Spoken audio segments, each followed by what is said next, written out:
Radio Publique Africaine.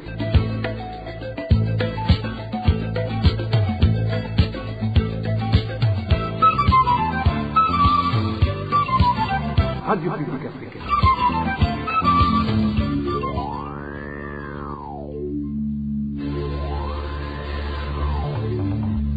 C'est le moment de suivre le journal parlé en français. À la présentation, Nadège Ilakose. Merci de nous avoir choisis. Bienvenue, chers auditeurs de la RPA, au journal de ce jeudi 27 mars 2025. Tout d'abord, les titres. Les représentants des confessions religieuses et des églises au Burundi appellent la population ainsi que les politiciens à éviter l'usage d'un langage propageant la haine et la division dans cette période préélectorale. Un détenu de la prison centrale de Gitega subit la torture de la part du chef des détenus et des agents de sécurité, une situation qui a perturbé la sécurité dans cette prison pendant la nuit de ce mercredi. La pauvreté s'accentue dans les ménages suite à la pénurie du carburant en province de Kirundo. Pour pouvoir payer les frais de transport, certains habitants sont obligés de vendre leur bétail. Dans quelques secondes, le développement de ces titres.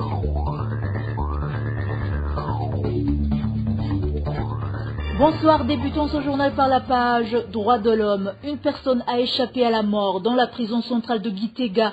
Un certain Joël a été victime des coups et blessures lui infligés par le responsable en chef des prisonniers la nuit de ce mercredi, en complicité avec des agents de sécurité de la prison. Le déroulement des événements avec Emmanuel Nyungeko. Cette personne qui a failli être tuée la nuit de ce mercredi dans la prison centrale de Gitega est le prénommé Joël. Tout a commencé par une bagarre entre Joël et le grand frère du chef principal des prisonniers. Selon notre source, ce dernier, dit capitaine général, est vite intervenu pour secourir son grand frère. Le prénommé Joël s'est chamaillé avec le grand frère du général principal, qui est également le responsable des détenus, dit capitaine général, du nom de Siméo Nzikwitonda. Sans rien demander, le général principal a tout de suite commencé à le battre avant de le traîner dans la cellule de correction où il a versé de l'eau sur lui. Quand les autres prisonniers ont eu connaissance des faits, ils se sont révoltés. En plus des coups et blessures reçus, notre source au sein de cette prison centrale de Gitega mentionne que Joël a été également victime de tortures, surtout exercées sur ses organes intimes. La barbarie du chef des prisonniers dans la maison pénitentiaire de Gitega n'épargne même pas les femmes. Ce n'est ni la première ni la deuxième fois qu'il montre ce comportement. La fois dernière, le capitaine général est allé abuser sexuellement les femmes détenues en leur octroyant un peu d'argent en collaboration avec des policiers. Ils ont versé des pots de vin pour calmer la situation. Il a un mauvais comportement de provoquer des gens suivis des intimidations. À ce propos, la rédaction de la RPA a tenté de joindre Salomon Douayezu, directeur de la prison centrale de Gitega, mais sans succès. Merci Emmanuel Nyungeko. 12 ans d'emprisonnement, peine requise contre la journaliste Sandra Muhoza du journal en ligne La Nova lors de son premier procès en appel ce mercredi 26 mars à la prison centrale de Mimba. De nouvelles accusations ont été portées contre elle. Le ministère public l'a accusée d'avoir envoyé des informations à Pacifique Ninina Hadgui, un activiste de la société civile en exil, ainsi qu'à la radio RPA. L'affaire a été mise en délibéré et le verdict sera rendu dans un mois. Sandra Muhoza avait été condamnée en première instance à 1 année et 9 mois de prison pour atteinte à l'intégrité du territoire national et incitation à la haine raciale. La journaliste Sandra Muhoza est détenue à la prison centrale de Mimba depuis le 19 avril 2024. Et en prison centrale d'Ongodi, les détenus ne sont pas approvisionnés en haricots depuis le 20 mars courant. Depuis lors, ils vivent de la pâte de manioc ou de la bouillie faite à base de farine de manioc. Pour le moment, ils craignent de mourir de faim. Non plus, ils affirment ne pas savoir ou être informés du pourquoi de ce manque de haricots. Toujours en parlant droits de l'homme, la Commission nationale indépendante des droits de l'homme, CNIDH, n'est pas libre dans la prise des décisions malgré son maintien sur le statut A par le sous-comité d'accréditation des institutions nationales des droits de l'homme. Maître Armel Niyongere, président de la CAT Burundi, indique que cette commission fait couverture des mauvaises actions gouvernementales, ce qui emboîte les activités de la défense des droits des citoyens. Suivez Maître Armel Niyongere, le président de la CAT Burundi. Une telle décision serait fondée sur les efforts réels du mécanisme à agir de manière indépendante pour protéger les droits humains, nous la saluons. Parmi les éléments considérés et par le sous-comité d'accréditation des institutions nationales des droits de l'homme figure au dernier rapport publié par cette commission. De notre côté, nous constatons une certaine amélioration par rapport à ces rapports précédents. Mais il faut rappeler qu'il s'agit d'un mécanisme consultatif. Et ainsi, lorsque l'État ne met pas en œuvre les recommandations émises par la CNDH, tous les bons efforts restent vains car ils n'apportent rien aux victimes et aux personnes pour lesquelles on prétend parler. Selon nous, les violations des droits humains continuent, alors que celles rapportées par cette commission restent très limitées par rapport à la réalité du terrain. La CNDH essaie de bien faire, mais le chemin reste long. Comment ceux-là même qui ont demandé à passer du statut A au statut B en mai 2024 peuvent-ils prétendre aujourd'hui qu'ils travaillent bien? Auraient-ils commencé à bien travailler seulement depuis le mois de mai? De plus, les motifs évoqués par le sous-comité d'accréditation des institutions nationales des droits de l'homme concernant le manque d'indépendance vis-à-vis des autorités nationales demeurent valables. Des informations circulent même sur des tensions internes entre les membres de la CNDH, ce qui pourrait nuire à ces activités. Nous pensons donc que c'est plutôt une chance qu'ils aient conservé le statut A, ce qui leur permettrait de corriger les nombreuses faiblesses existantes. Mais, comme je l'ai toujours souligné, c'est à l'État qui incombe principalement la responsabilité de respecter la CNDH en appliquant ses recommandations ainsi que celles des organisations de la société civile, car la loi encourage cette collaboration. Cela pourrait nuire aux droits humains si une telle commission disposant du statut A continue de couvrir les manquements de l'État en matière de droits humains, comme nous l'avons vu à plusieurs reprises dans le passé. Actuellement, nous approchons une période électorale sensible où les violations des droits des partis politiques s'intensifient, allant parfois jusqu'à des assassinats. Souvenez-vous des élections de ce qui s'est passé en 2010, 2015 et 2020. Même s'il existe une commission nationale indépendante des droits humains, si l'État ne met pas en œuvre ces recommandations, ce que nous constatons aujourd'hui ne sera rien pour les citoyens. C'était Maître Armel Niyongere, le président de la CAT Burundi. Le gouvernement ougandais devrait mener des enquêtes approfondies pour identifier les vrais auteurs de l'assassinat ignoble d'un enfant burundais du camp de réfugiés de Nakivale dans ce pays. Propos du porte-parole de l'Association pour la protection des réfugiés, CDH Vicar. Jean Bosco Viezigilo interpelle également les organisations en faveur des droits humains en Ouganda de lutter contre ce genre de barbarie. Suivez Jean Bosco Viezigilo, le porte-parole de la CDH Vicar. La CDH Vicar a été choquée par des informations qu'elle a accueillies qu'un jeune Burundais du cas de Nakivale a été brûlé et mangé. C'est dans ce contexte que la CDH Vicar demande aux organisations de la société civile, aussi à l'organisation en charge des réfugiés dans ce camp, de faire des investigations approfondies pour trouver les mobiles de ce comportement indigne. Selon la CDH Vicar, ça doit être la toute première fois que nous trouvons un cas pareil, mais aussi nous interpellons les organisations, et dans le cas de Nakivale, aussi nous interpellons le gouvernement ougandais de conjuguer tous les efforts pour stopper son comportement. En page politique, les représentants des confessions religieuses et des églises au Burundi appellent la population à éviter l'intolérance politique et l'usage d'un langage propageant la haine et la division lors de cette période préélectorale. Dans un communiqué publié ce jeudi, le vice-président de la conférence des évêques du Burundi, Monseigneur Salvatore Niciteretse, demande à toutes les parties concernées par les élections d'agir dans le respect des lois. Monseigneur Salvatore Niciteretse nous parle du contenu de ce communiqué. guhimiriza abo turongoye n'abarundi bose kwitegurira. Nous appelons la population burundaise à se préparer et à participer aux élections dans la paix et la sécurité. Participer aux élections avec un cœur rempli de foi en Dieu, en évitant la fraude électorale par l'achat et la vente des votes, le mensonge ainsi qu'en s'abstenant des insultes et des discours de division.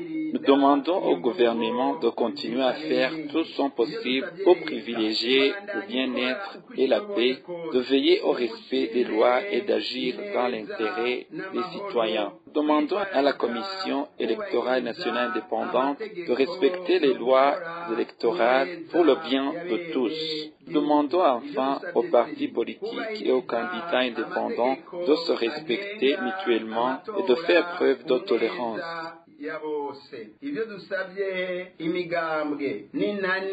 Toujours en parlant politique, armée la milice Imbonerakure du parti au pouvoir, le CNDD-FDD risque de faire sombrer le pays même s'il est déjà au bord du gouffre. C'est en substance la réaction du porte-parole du parti MSD. Ce politique burundais trouve qu'écarter les Tutsis est un autre signe qui prouve que ce parti n'a jamais été motivé par un esprit rassembleur, vu que ses agissements risquent de raviver les tensions ethniques. Epitas Shimirimana nous parle des risques d'embrasement qui peuvent en découler. Ingendo y'umugambo CNDD-FDD abarundi twari dusanzwe tuyizi ko ishingiye. Tout Burundais ignore que l'idéologie du CNDD-FDD est fondée sur la division et l'exclusion à base ethnique. Mais qu'il s'agisse de distribuer des armes aux Burundais de la seule ethnie Hutu, comme c'est le cas à Kirundo, cela nous inquiète. Il serait incompréhensible que tout Burundais ne s'inquiète.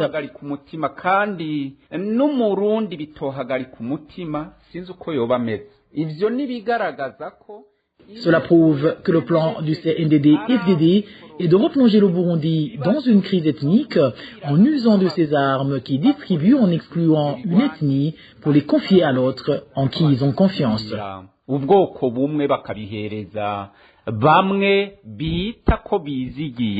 Epitas Nshimirimana conseille aux Burundais de prendre leur destinée en main plutôt que de toujours attendre le salut d'un gouvernement quasi inexistant, surtout que même leurs élus les ont lâchés. Suivez encore une fois Epitas Nshimirimana.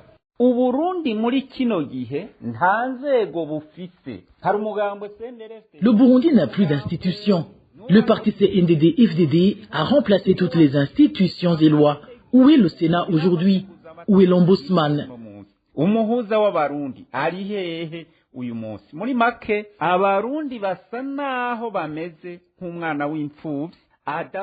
Bref, les Burundais sont actuellement des orphelins qui n'ont personne pour leur venir en aide. Alors, le seul choix qui leur reste, c'est de chercher eux-mêmes tous les moyens pour redresser la situation et désigner leur vrai leader.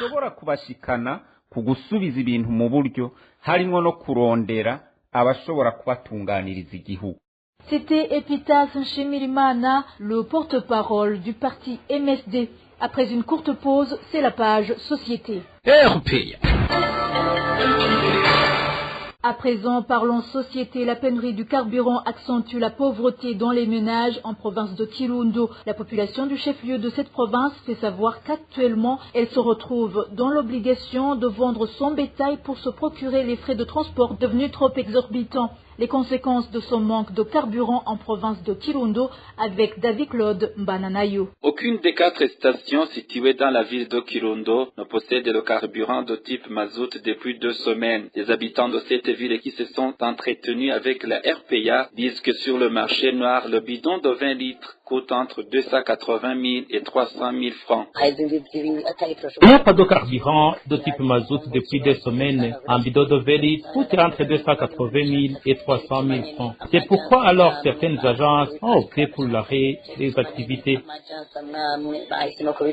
Consécutivement, le coût de transport a exponentiellement grimpé. Pour se procurer des frais de transport, la majorité des citoyens de la province Kirundo doivent vendre son bétail, regrette-t-elle. Pour stopper le transport, il faut tout au moins vendre le bétail. En effet, la situation devient de plus en plus difficile suite au manque de carburant.